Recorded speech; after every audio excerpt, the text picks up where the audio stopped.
وحدت وحدانیت اور توحید کا مفہوم اور اس کی ڈیفینیشن کو سمجھنا ہوگا. وحدت وحدانیت اور توحید یہ ہے کیا چیز؟ وحدت کس کو کہتے ہیں؟ وحدانیت کس کو کہتے ہیں؟ توحید کس کو کہتے ہیں؟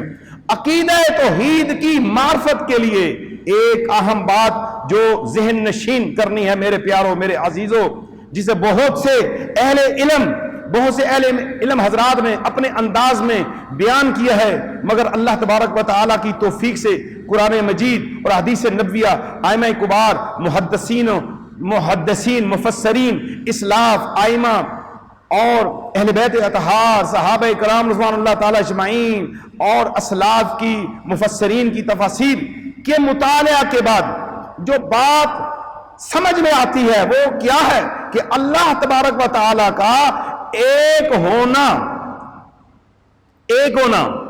توحید نہیں بلکہ یہ اس کی وحدت ہے، اس کی وحدت کی خبر ہے. اور اس بات میں 3 الفاظ ہیں، وحدت، وحدانیت اور توحید. 3 چیزوں کو سمجھنا ہوگا اور اس کی اجمالی، اس کے خاکے کے اوپر تصور لینا ہوگا.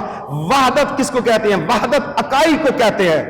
جنہوں نے الجبرا پڑھا ہے وہ سمجھتے ہیں کہ اکائی جو ہوتی ہے، یہ ایک اکائی جو ہے، یہ ایک اکائی آپ کے فگر کو بڑھاتی ہے. وحدت ایک کو کہتے ہیں، ون کو کہتے ہیں، اکائی واحد کو کہتے ہیں. اس کا مطلب ہے کہ اللہ عز و جل کا ایک ہونا اور اللہ تعالیٰ کی وحدت وحدانیت متعلقہ جو ہے کہلاتی ہے، اس کا واحد ہونا، اس کی وحدت متعلقہ، وحدت اور وحدت متعلقہ کہلاتی ہے. واحد اکائی، ایک سمجھ آ جائے کہ اللہ ایک ہے. جب یہ ایک مان لیا پھر اب اس کی وحدت کا پتہ چلے گا اور وحدت متعلقہ کی خبر ہوگی.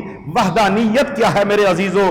اللہ تعالیٰ کے ایک ہونے کا تصور جب نظریہ، فلسفہ اور فکر، تھیوری، فلسفی اینڈ تھاٹ، یہ 3 چیزیں ہیں، ان کی خبر ہونی ضروری ہے. جب انسان تھیوری میں ڈھلتا ہے، فلسفی کو سمجھتا ہے، پھر تھاٹ اس کی مضبوط ہوتی ہے، اسے وحدانیت سے موسوم کیا جاتا ہے، پھر اسے وحدانیت کی خبر ہو جاتی ہے کہ وہ جو ایک اللہ ہے اس کی پاور کتنی ہے، اس کی طاقت کتنی ہے، اس کا وجود کس طرح ہے، اس کی شان کتنی ہے، وہ اعلیٰ کس طرح کا ہے، وہ پاک کس طرح کا ہے، اس کی توحید کس طرح کی ہے، اس کی کبریائی کس طرح کی ہے.